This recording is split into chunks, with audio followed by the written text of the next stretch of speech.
Alors on entame, à partir du début du Trias, l'histoire de la dislocation de la plongée et donc de l'ouverture, et puis de la fermeture du sillon nord-pyrénéen qui va aboutir donc à la formation des chaînes pyrénéo-provençales à la toute fin de l'Éocène.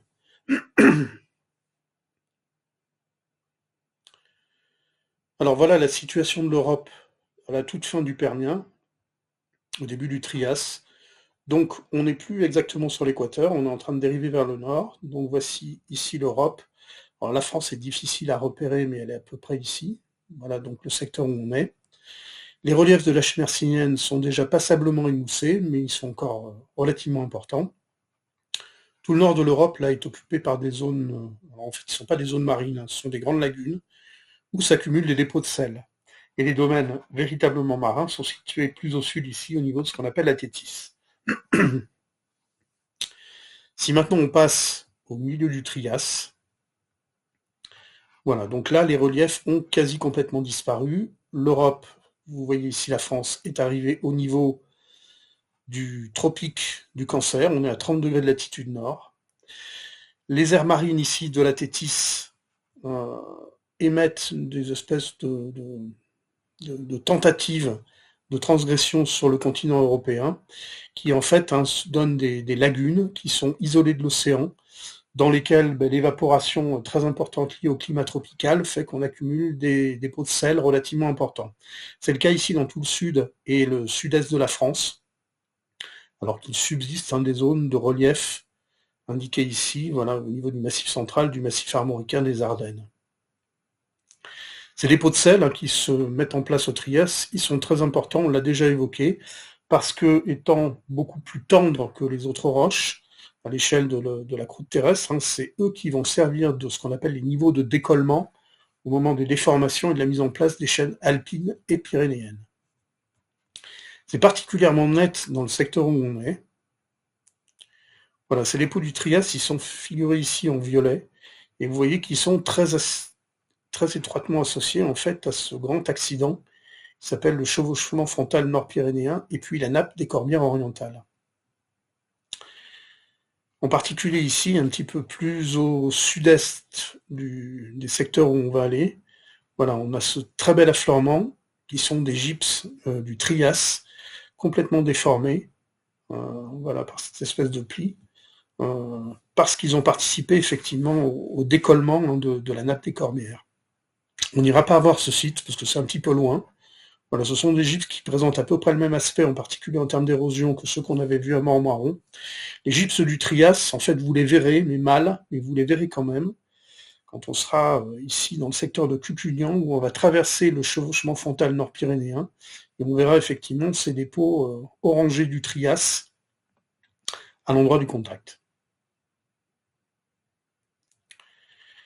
Alors, la suite de l'histoire, c'est l'installation du domaine marin franc qui se fait à partir du début du Jurassique, donc il y a 200 millions d'années.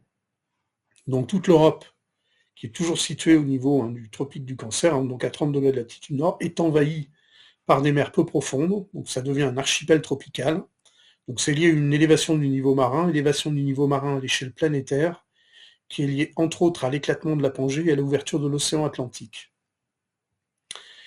Toute la zone européenne ici, ce sont des mers peu profondes, en bleu clair, qui ne vont pas au-delà de 300-400 mètres de profondeur. Les domaines véritablement océaniques sont ici plus au sud-est, dans la Thétis, où là on peut atteindre plusieurs milliers de mètres de profondeur. À cette époque, l'Europe qui est ici au nord et l'Afrique qui est ici au sud-ouest, en fait, s'écartent l'une de l'autre. Donc en fait, tout ce domaine européen pendant le Jurassique va être morcelé. Et il y a un certain nombre de zones qui vont s'approfondir. On les devine ici, elles sont indiquées en bleu un peu moins clair. Et si on fait un bond dans le temps jusqu'à la fin du Jurassique, au Tithonien, voilà, donc on retrouve ces zones qui se sont approfondies. On a en particulier un grand sillon qui court depuis Gibraltar jusqu'à ce qui est l'Ukraine et la Roumanie actuelle. Donc ça, c'est l'océan alpin, qu'on appelle également la Thétis alpine.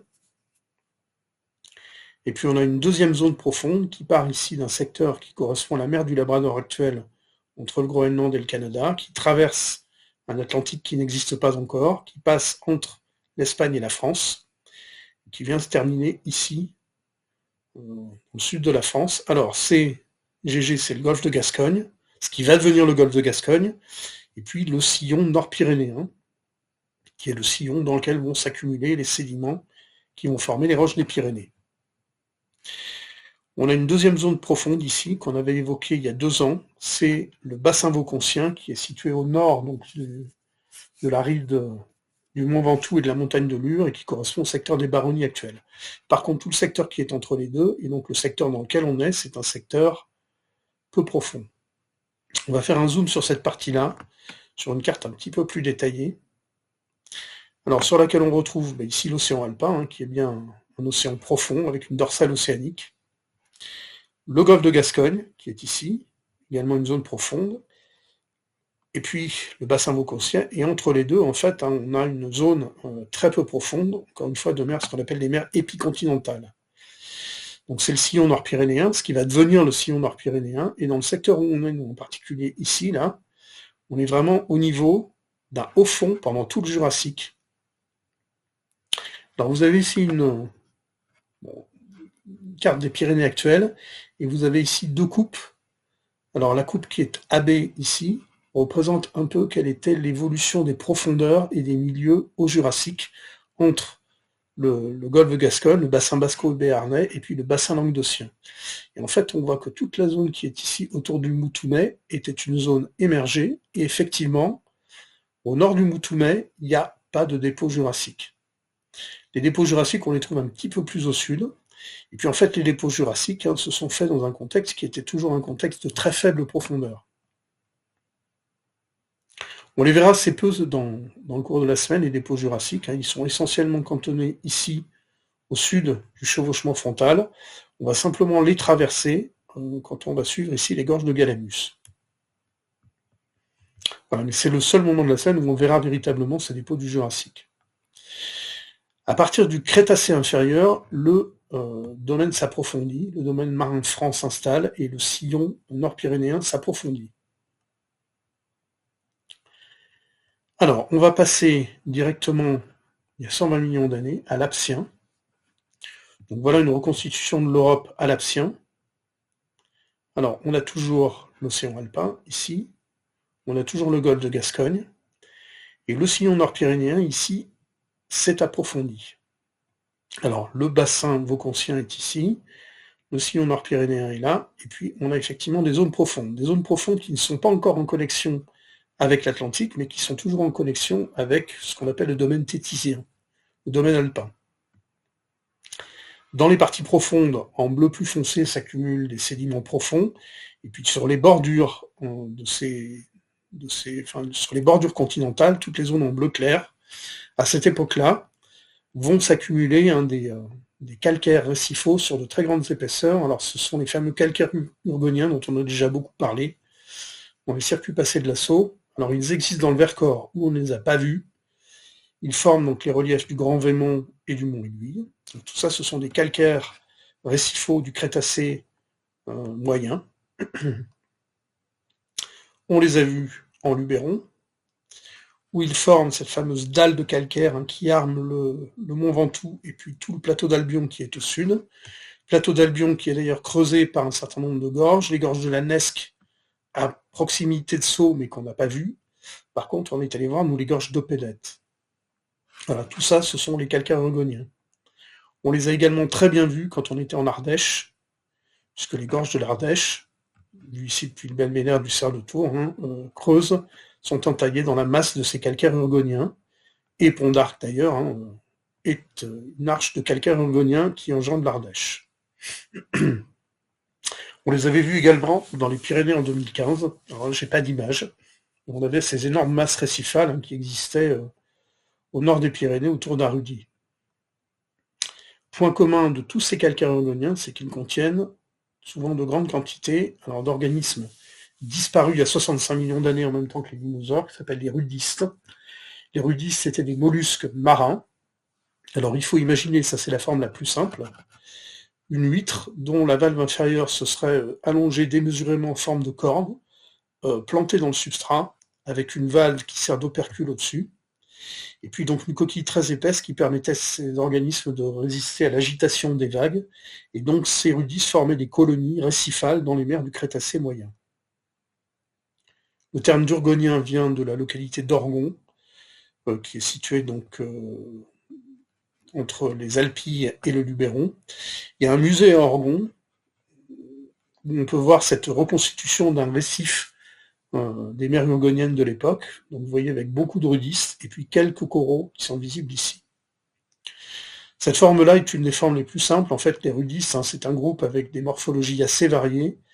Et la particularité, c'est qu'on a des valves qui sont extrêmement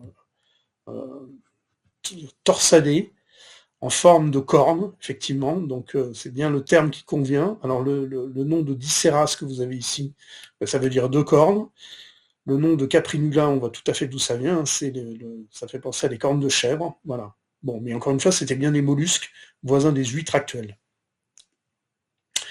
On a rarement vu ces rudistes sous leur forme entière. Par contre, on les a souvent vus, voilà, sous forme de sections dans les roches. Ici, dans les calcaires urgoniens ardéchois, au belvédère du cerf de Tours.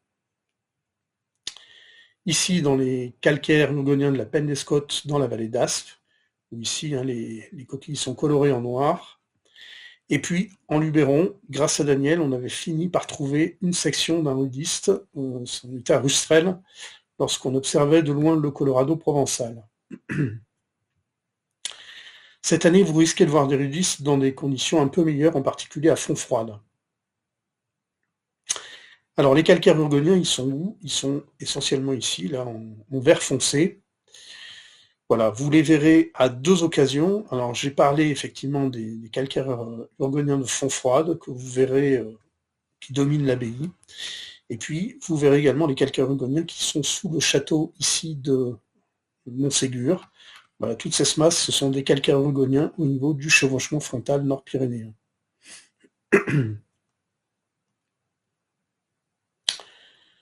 Alors tout ça nous amène à la limite Crétacé inférieur, Crétacé supérieur. Alors c'est le moment où l'écartement entre l'Europe et l'Afrique va s'inverser et les deux continents vont à nouveau se rapprocher. Donc en fait à ce moment-là, là, vers 100 millions d'années, les sillons marins qui traversent l'Europe atteignent leur extension maximale. Alors on a ici l'océan alpin qui est très largement ouvert. Et puis le sillon nord-pyrénéen qui cette fois-ci fait la jonction complète entre le proto-atlantique via le golfe de Gascogne, sillon nord-pyrénéen. Et alors il rejoint non pas le bassin vauconsien, mais en fait ça passe au sud de la Provence, et ça rejoint ici ce qu'on appelle OV, c'est l'océan valaisan. Alors petit zoom sur cette partie-là.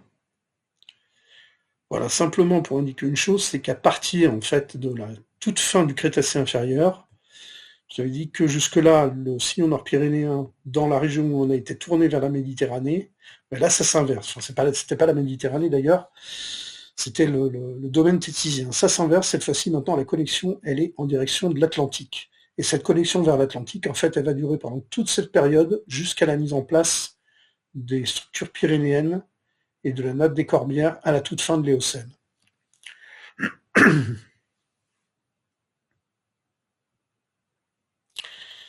Donc on arrive maintenant à la phase de la formation de ces chaînes, la phase de l'orogenèse pyrénéo-provençale.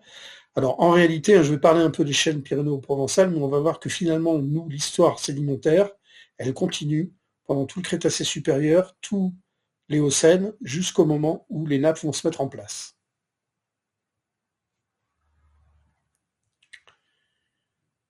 Alors, l'orogenèse pyrénéo-provençale à l'échelle européenne, son origine, elle est bien connue. C'est le mouvement en fait de la microplaque ibérique, alors qui est poussée vers le sud-est par l'ouverture de l'Atlantique et qui est prise en poinçon par l'Afrique qui commence à se rapprocher de l'Europe, ce qui va progressivement fermer ce sillon nord-pyrénéen et provoquer donc la surrection des Pyrénées et des chaînes provençales. Voilà, ça c'est la situation au Crétacé supérieur, au Campanien. Alors j'insiste pas trop sur cette carte, c'est simplement pour montrer que voilà, il y a des zones où ça commence à se refermer, mais on a quand même une communication marine qui reste complète depuis le golfe de Gascogne jusqu'à l'océan valaisan.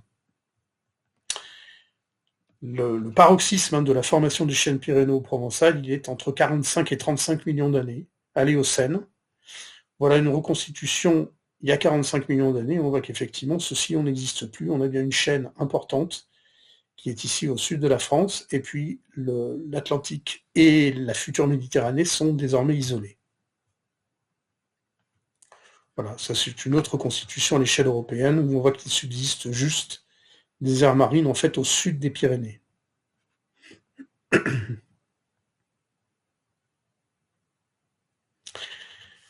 Alors, la chaîne pyrénéenne, bon, on en avait parlé en 2015, hein, c'est ce qu'on appelle une chaîne intracontinentale. Elle n'est pas très large, elle fait un peu plus d'une centaine de kilomètres de large. Elle est limitée alors au nord et au sud par deux accidents majeurs. Alors l'accident qui est au sud, je ne l'ai pas souligné, c'est ce qu'on appelle le chevauchement frontal sud-pyrénéen. Et celui qui est au nord, que j'ai souligné ici, c'est le chevauchement frontal nord-pyrénéen. Entre les deux, on a une chaîne avec une zone axiale, et puis une zone nord-pyrénéenne, une zone sud-pyrénéenne. J'insiste pas sur la structure de la chaîne, c'est pas le but cette année. Simplement, là, vous avez une coupe qui est en gros dans ce secteur-là, où on voit effectivement toute la chaîne pyrénéenne, qui chevauche vers le nord, ici, le bassin aquitain, via le chevauchement frontal nord-pyrénéen, et ici, vers le sud, le bassin de l'Èbre, il y a le chevauchement frontal sud-pyrénéen. Et entre parenthèses, vous voyez que le chevauchement frontal sud-pyrénéen est bien l'accident majeur, puisque c'est l'Ibérie qui plonge sous la France. Le chevauchement frontal nord-pyrénéen, lui, c'est un accident secondaire à cette échelle de la croûte. Bon, par contre, quand on est sur le terrain, hein, c'est vraiment un accident majeur qui fait passer des formations plus anciennes sur les formations plus récentes. Lorsqu'on était en 2015 dans les Pyrénées béarnaises ici, donc on était en fait dans la chaîne elle-même, on s'était baladé entre la zone nord-pyrénéenne, la zone sud-pyrénéenne, la zone axiale, et on est allé jusqu'au niveau du chevauchement frontal nord-pyrénéen. Alors à un moment donné, on était dessus, mais on ne le voyait pas parce qu'il est totalement caché dans ce secteur-là par des dépôts plus récents. Et puis on n'était pas allé au nord. Là, cette année, c'est différent. On sera toujours en fait au nord de ce chevauchement frontal nord-pyrénéen. On ne va passer que brièvement au sud, le lundi. Hein. On va passer dans la zone sud-pyrénéenne, quand on sera dans le Fenouillède.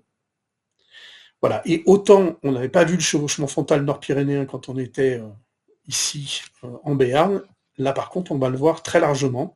Alors on va le voir au niveau du chevauchement frontal nord-pyrénéen en lui-même, et puis on verra au niveau de son prolongement ici, qui est la nappe des Corbières orientales, nappe du Minervois, qui rejoint ensuite les accidents languedociens et provençaux. Cette nappe des Corbières orientales et du Minervois, je l'ai représentée d'une couleur différente, c'est bien le même accident qui se prolonge, alors simplement vous voyez qu'il fait un espèce de virage. Ça c'est ce qu'on appelle en fait, quand les chaînes de montagne montrent des changements d'orientation, ce qu'on appelle des virgations. Donc ça c'est la virgation languedocienne. Et alors la jonction vers les chaînes provençales, vous la voyez sur cette carte. Donc là vous avez la toute fin du chevauchement frontal nord-pyrénéen, le massif du Moutoumet, la nappe des Corbières, la nappe du Minervois, qui se prolonge ici par la nappe, ce qui correspond au pic Saint-Loup. Et puis on passe ici aux chaînes provençales, vous avez ici les Alpilles, le Luberon, la Sainte-Victoire, la Sainte-Baume.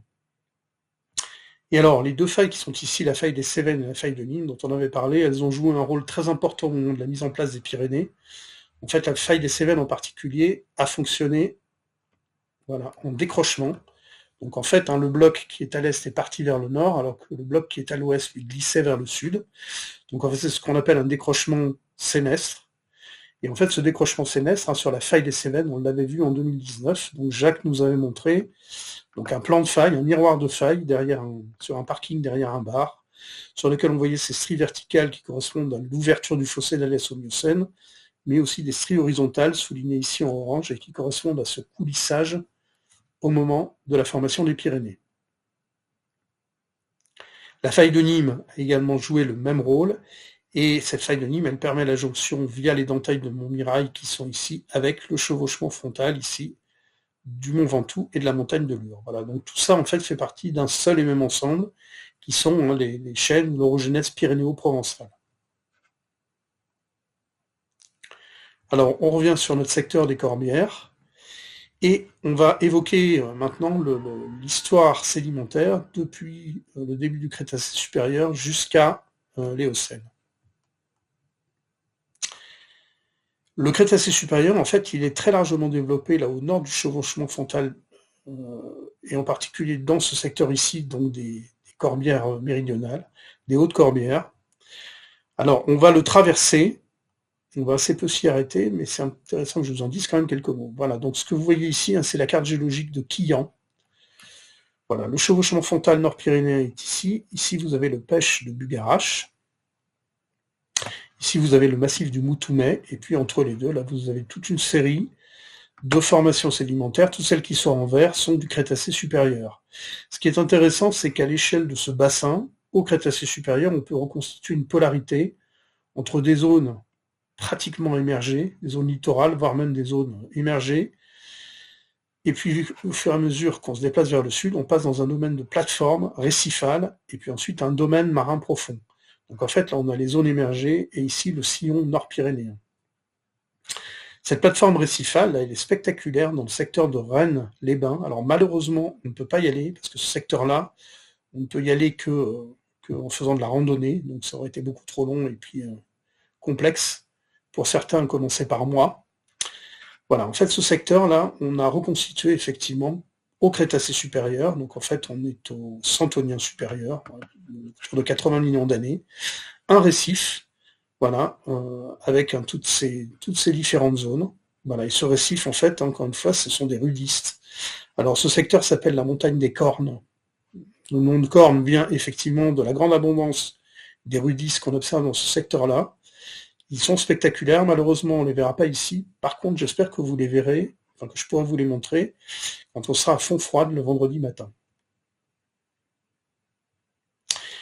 Et puis alors, ce sillon marin profond se comble au cours du Crétacé supérieur, et quand on arrive à la fin du Crétacé supérieur, il n'y a plus de domaine marin profond. En fait, on passe même dans un domaine qui est pratiquement continental. Toutes les formations que vous voyez ici en vert clair, la toute fin du Crétacé, elles hésitent entre un milieu marin et un milieu continental.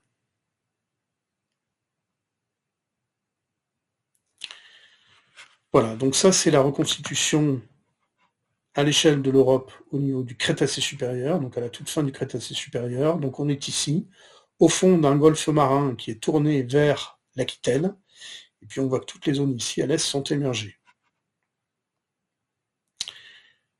Allez au Seine, voilà. On est, alors j'ai laissé l'étoile mais j'aurais dû l'enlever, en fait on est dans une zone qui est totalement émergée.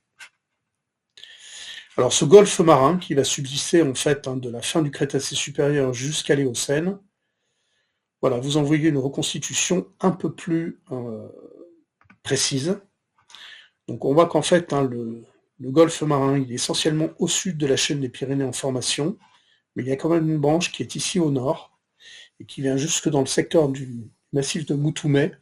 Donc cette structure que vous avez là, c'est ce qu'on appelle le golfe du Languedoc.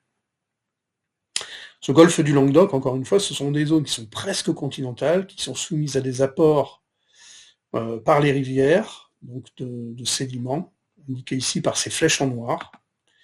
Et puis en fait, alors vous allez voir ici une coupe qui correspond à la montagne d'Alaric, au nord du Moutoumet, mais qui est valable pour à peu près tous les secteurs dans lesquels on va se promener. Voilà, donc ça c'est toute la succession des dépôts du tertiaire. Alors, on ne va pas voir ça dans le détail, mais simplement pour montrer que vous voyez que c'est fluviatile, lacustre, lacustre, lacustre, fluviatile. Donc effectivement, c'est un milieu qui est continental. Il y aura juste quelques épisodes marins sur lesquels je reviendrai après. Alors je vais simplement la faire un zoom sur cette partie-là qui est tout à fait à la base, qui correspond à la toute fin du Crétacé supérieur et au passage au tertiaire. En fait, là, on a une succession qui est assez spectaculaire dans les paysages de la région. Alors, qui correspond à 3 niveaux.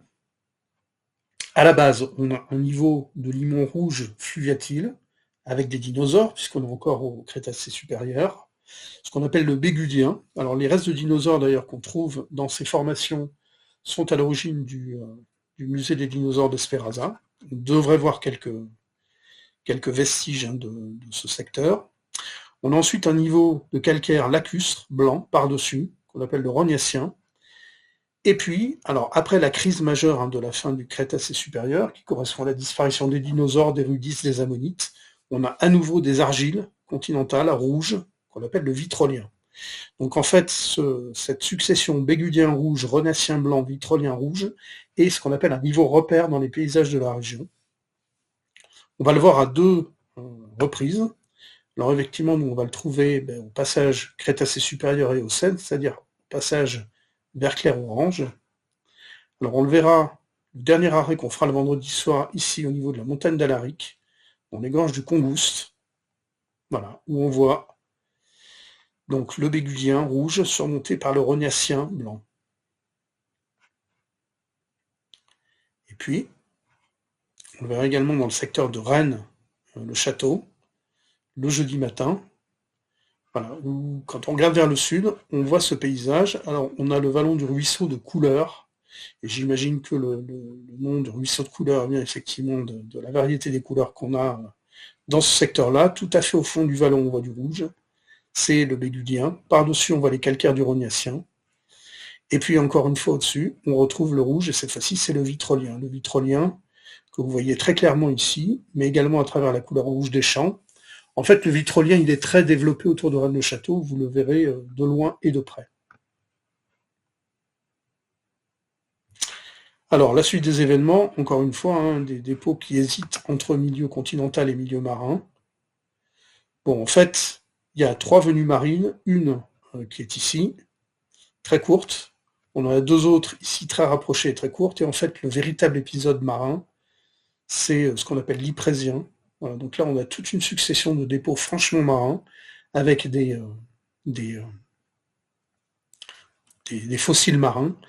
Et en fait, cette invasion marine, elle vient de l'ouest, elle vient du golfe de Gascogne. Et à ce moment-là, en fait, elle pénètre très loin et elle va jusque dans la région de Béziers. Et puis après, la mer se retire définitivement. Et les derniers dépôts, c'est la molasse de Carcassonne, alors qui est au niveau du camping, que vous verrez assez régulièrement au cours de la semaine, et qui a également servi à construire les murs de la cité de Carcassonne. Molasse de Carcassonne, c'est pas indiqué, mais c'est vraiment des dépôts fluviatiles. Et la mer ne revient pas après cette transgression-là. Alors, quand on se promène dans ces dépôts tertiaires, en fait, on ne voit pas ces niveaux marins. Par contre, ce qu'on voit, c'est les niveaux durs et les niveaux tendres.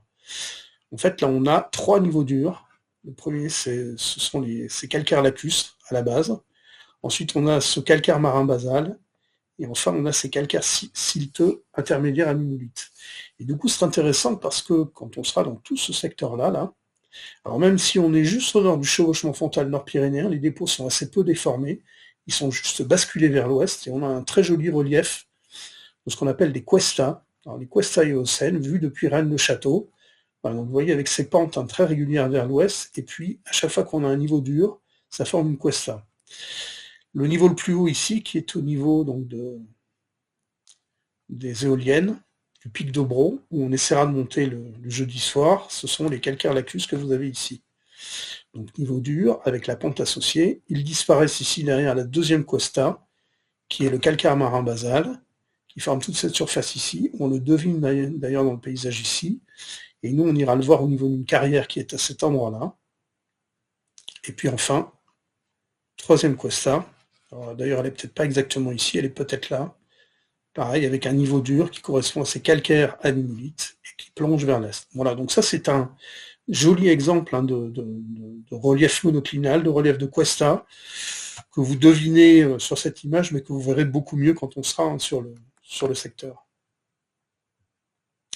Le lendemain, on ira donc dans le secteur ici de la Grasse, où on retrouve les mêmes dépôts, mais nettement plus déformés. Donc cette morphologie, elle est beaucoup moins évidente.